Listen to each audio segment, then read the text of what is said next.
Hello दोस्तों, कैसे हो आप लोग।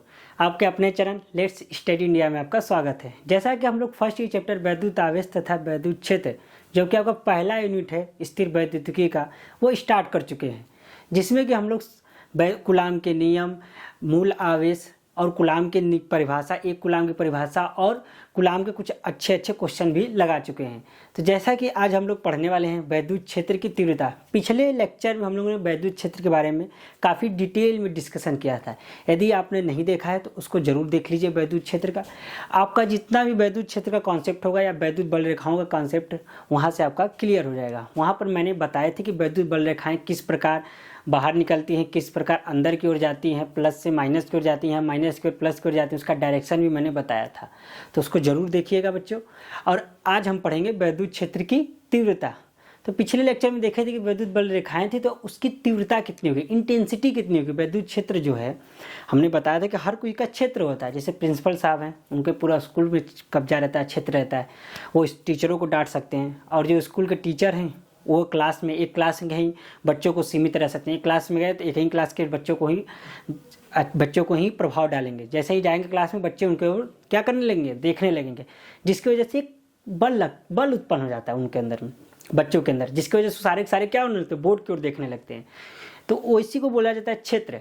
तो वैद्युत का भी एक अपना क्षेत्र होता है, उसके बारे में मैंने काफ़ी डिटेल में डिस्कशन किया हुआ है। आज हम तीव्रता के बारे में डिस्कशन करते हैं। तीव्रता क्या होती है? Intensity of electric field, very very important है ये भी।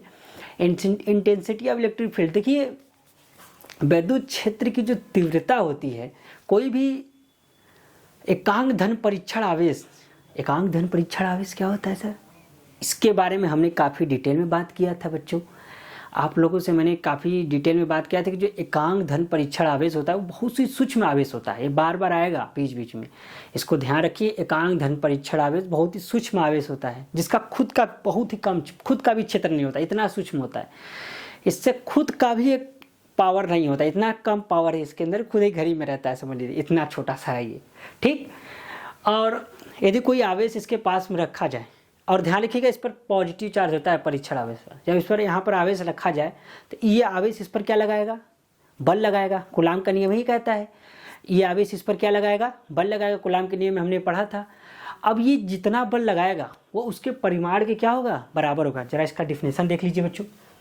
किसी बिंदु पर किसी आवेश के कारण, किसी बिंदु पर किसी आवेश के कारण वैद्युत क्षेत्र की तीव्रता का परिमाण उस बिंदु पर एकांक धन परीक्षण आवेश, एकांक धन परीक्षण आवेश क्यू नॉट से प्रदर्शित किया जाता है बच्चों से।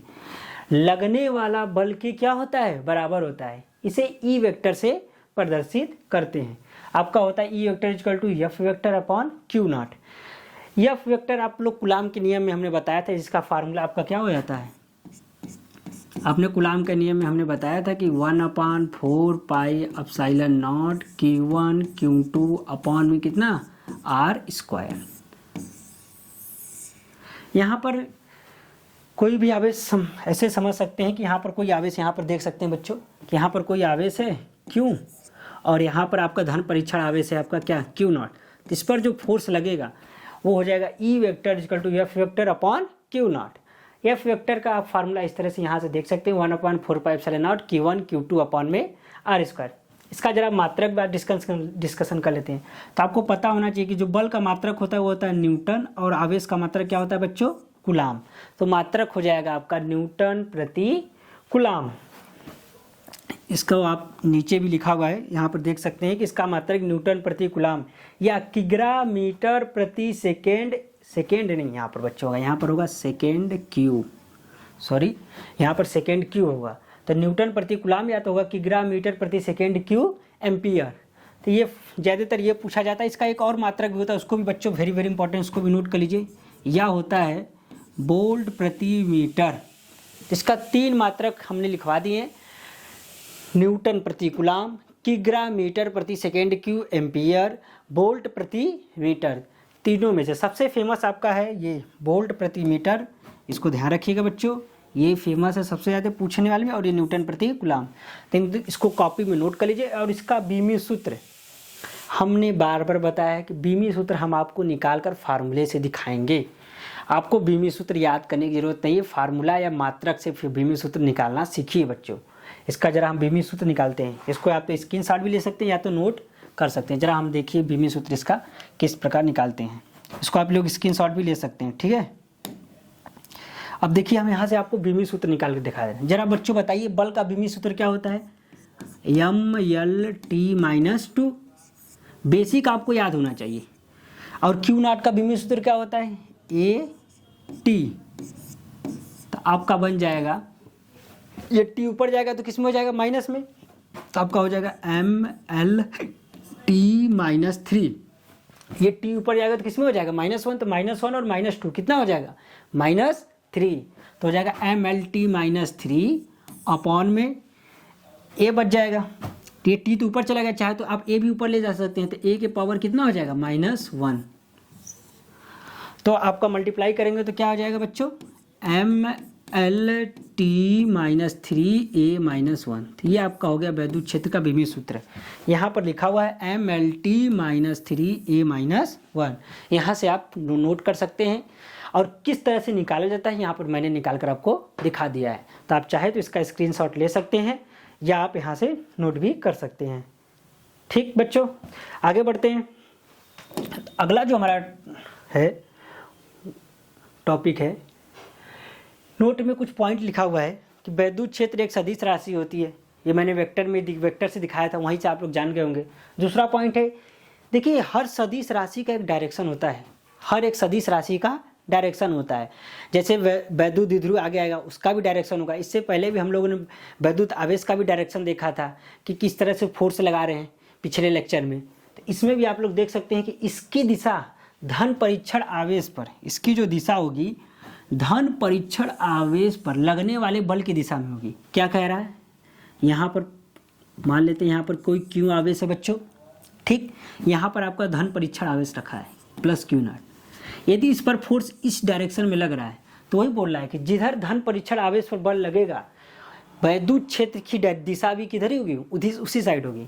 यदि इस पर इस डायरेक्शन में बल लग रहा है तो वैद्युत क्षेत्र की जो इलेक्ट्रिक फील्ड की डायरेक्शन होगा वो हमेशा इसी डायरेक्शन में होगा।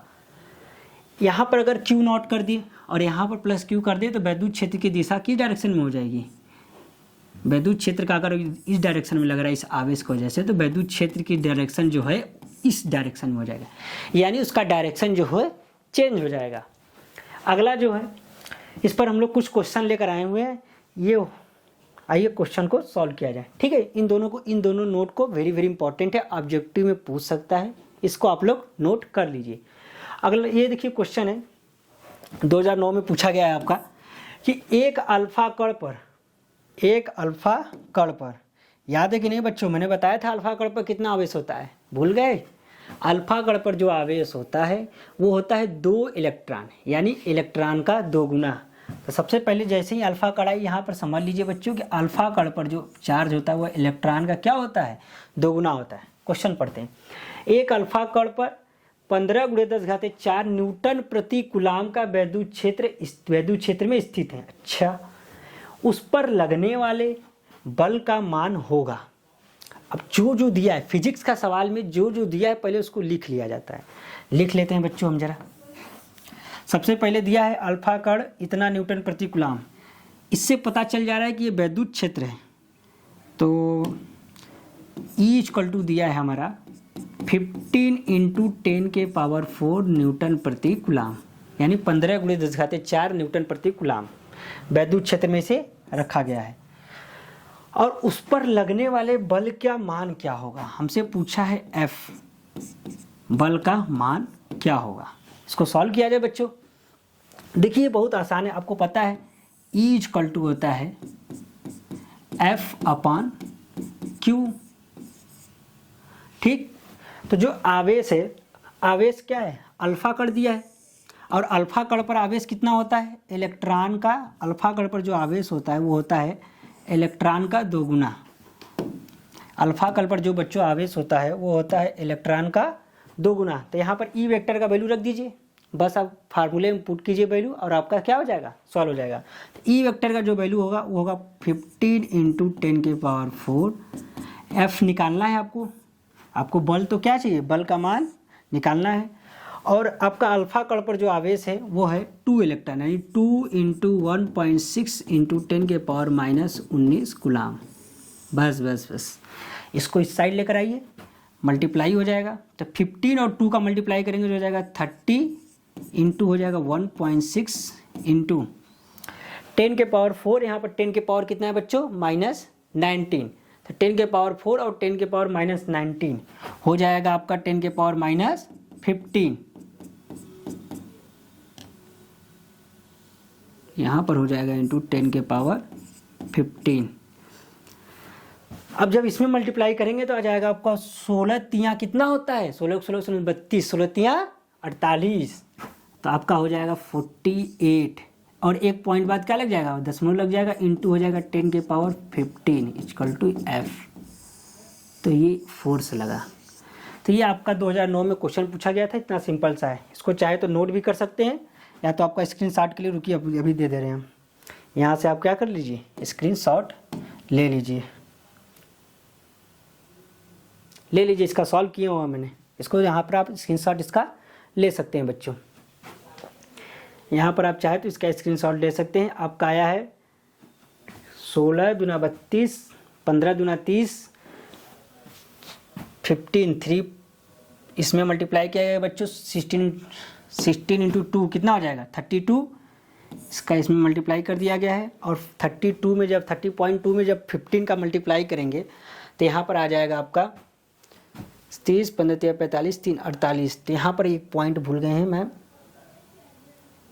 यहाँ पर पॉइंट लिखना बच्चों भूल गए हैं, या तो वही सॉल्व करिए या तो यहाँ पर कर लीजिए, ठीक है बच्चों, जहाँ पर आपको सूटेबल पड़े। ठीक, यहाँ पर एक पॉइंट बाद दशमलव लगेगा, इसको आप नोट कर सकते हैं, या तो स्क्रीनशॉट भी ले सकते हैं। ठीक, आगे बढ़ते हैं। एक वैद्युत क्षेत्र विक्षेपित कर सकता है, एक वैद्युत क्षेत्र विक्षेपित कर सकता है एक्सरे, न्यूट्रॉन, अल्फा कण या गामा किरण। देखिए बच्चों, जो वैद्युत क्षेत्र है उसी को विक्षेपित करेगा जिस पर कोई चार्ज हो, जिस पर कोई आवेश हो। पहला दिया है एक्सरे, ये उदासीन होते हैं, इस पर कोई भी चार्ज नहीं होता। तो ये सबसे पहले आपका क्या हो गया, रॉन्ग हो गया। इसमें पूछा है आपको कौन सा वैद्युत क्षेत्र को विक्षेपित करता है, ये आपका क्या हो गया, रॉन्ग हो गया। अगला बोला है न्यूट्रॉनों को, न्यूट्रॉन न्यूट्रल होते हैं, यानी उस पर कोई भी चार्ज नहीं होता, वो उदासीन होते, ये भी आपका क्या हो गया, रॉन्ग। तीसरा बोला है अल्फा कणों को। आपको पता होना चाहिए कि अल्फा कण पर 2 इलेक्ट्रॉन का आवेश होता है, यानी हमने अभी भी बताया है कि वैद्युत क्षेत्र में विक्षेपित होने के लिए उस पर क्या होना चाहिए, या तो प्लस आवेश होना चाहिए या तो माइनस आवेश होना चाहिए। इस पर कोई भी आवेश इस पर 2 इलेक्ट्रॉन का आवेश होता है। इस पर कितने इलेक्ट्रॉन का आवेश होता है, 2 इलेक्ट्रॉन का। तो अतः ये क्या है आपका, सही है। और आखिरी बोला है गामा किरणों पर, तो गामा किरणों पर बच्चों कोई भी चार्ज नहीं होता, तो ये भी क्या हो जाएगा, गलत। तो आपका ऑप्शन नंबर सी सही है। इसको आप नोट कर लीजिए या तो कॉपी में उतार लीजिए। अगला बोला है एक प्रोटॉन तथा एक इलेक्ट्रॉन एक समान वैद्युत क्षेत्र में स्थित है। तो बताइए, प्रोटॉन पर भी जितना आवेश होता है उतना ही आवेश इलेक्ट्रॉन पर भी होता है, बस प्रोटॉन पर पॉजिटिव चार्ज होता है और इलेक्ट्रॉन पर क्या होता है, नेगेटिव होता है। त्वरण बराबर होंगे, गलत, त्वरण की तो बात ही नहीं होगी, त्वरण कहाँ से बराबर हो जाएगा। अगला, त्वरण का परिमाण बराबर होगा। त्वरण तो बच्चों कहाँ लगेगा, बल लगता है ना। वैद्युत बल बराबर होंगे या बलों का परिमाण बराबर होगा, ये वेरी वेरी इंपॉर्टेंट है बच्चों। ये क्वेश्चन है कि एक प्रोटॉन तथा एक इलेक्ट्रॉन एक समान वैद्युत क्षेत्र में स्थित है, इनके पर लगने वाला वैद्युत बल बराबर होगा या बलों का परिमाण बराबर होगा, इन दोनों में का डिफरेंस बताइए। देखिए बच्चों, बल का जो फार्मूला होता है, एक समान वैद्युत क्षेत्र में स्थित है तो आपका फार्मूला लगेगा E=F/Q। तो E का जो वैल्यू है तो फिक्स है, रही बात Q पर डिपेंड कर रहा है, इसको इधर भेजेंगे तो हो जाएगा QE/F। ठीक, तो मतलब जो फोर्स लगेगा उस पर Q/E लगेगा, आवेश भी सेम, वैद्युत क्षेत्र भी सेम। अभी हमने बताया था बस डिफरेंस किसका है, प्लस और माइनस का। प्रोटॉन पर पॉजिटिव चार्ज होता है और इलेक्ट्रॉन पर नेगेटिव होता है। तो वैद्युत बल तो बराबर नहीं होगा, लेकिन बलों का परिमाण बराबर होगा, क्योंकि वैद्युत बल बराबर होने का मतलब कि डायरेक्शन भी एक ही दिशा में होगा। और इनका डायरेक्शन एक ही दिशा में नहीं होगा। अगर एक समान वैद्युत क्षेत्र है बच्चों, आपको चित्र के द्वारा समझना, और हम एक में प्रोटॉन रख दें, यहाँ पर हम इलेक्ट्रॉन रख दें, ये इलेक्ट्रॉन ये प्रोटॉन, तो इस पर जो वैद्युत क्षेत्र लगेगा विपरीत डायरेक्शन में लगेगा, क्योंकि इस पर जो है प्लस पॉजिटिव चार्ज होता है, इस पर कौन सा चार्ज होता है, नेगेटिव चार्ज होता है। तो आपका ऑप्शन नंबर डी होगा, केवल बलों का परिमाण बराबर होगा, यानी एफ वेक्टर का परिमाण केवल बराबर होगा। ध्यान दीजिएगा बच्चों, केवल बलों का परिमाण बराबर होगा,